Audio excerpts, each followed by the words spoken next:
اللاعب اللي معانا النهارده وهو أحمد عيد، لاعب نادي الزمالك والمصري السابق والمنتقل حديثا إلى النادي الأهلي. اسمع الفيديو للآخر وشوف أبرز تحركاته وعرضياته وتمركزاته خلال الفترة اللي فاتت.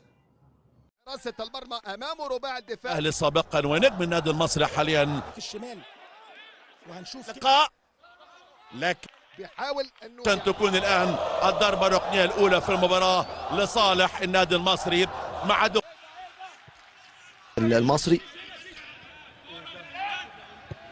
احكامنا المطلقه، جول جول كرة القدم دائما ما تعطي بشكل ايجابي. احمد عيد يلعب الكره العرضيه جوه 18 راسيه من صابر. يا ولد يا ولد يا ولد يا ولد يا صابر، تتلعب العرضيه من احمد عيد وصابر يحطها لب في نفس. خلينا نشوف الضربه الركنيه، تتلعب الركنيه، وادي حلوه يا ولد يا ولد، الفولو من على القائم البعيد فخر الدين بن يوسف.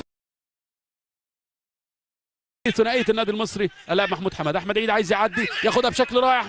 احمد عيد يلعبها، يا ولد يا ولد يا ولد يا ولد يا ولد يا ولد يا ولد، كره حلوه قوي من احمد عيد. عمل تمريره خطيره جدا جدا. ادي احمد عيد تقدم للامام، عدى وفات في مكان خطير، وادي العرضيه. لكن الهاني بخبرات عميقه جدا جدا قفل على احمد عيد.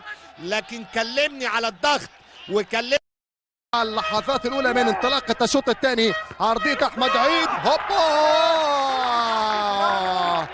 الجبري اليمين. احمد عيد يتقدم، يلعب عرضيه الى كريم بامبو، استلام داخل أحمد عيد والرؤية، يلعب عرضية حلوة خطيرة، صلاح بالكعب خطير.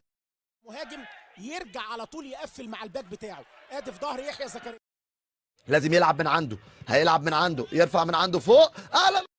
الكرات الخطيرة هنا، عيد بيستكمل الهجمة، ما زالت الكرة لصالح المصري البورسعيدي الخطير. هنا دغموم ولمسة وجول، لمسة وجول لصلاح. احمد عيد انطلاقه، عيد يا ولد يا ولد يا وصلاح، عيد وصلاح مشيت معاه مشيت. هل في تسلل؟ مفيش تسلل. يعمل عرضيه احمد يا ولد تروح لدغم.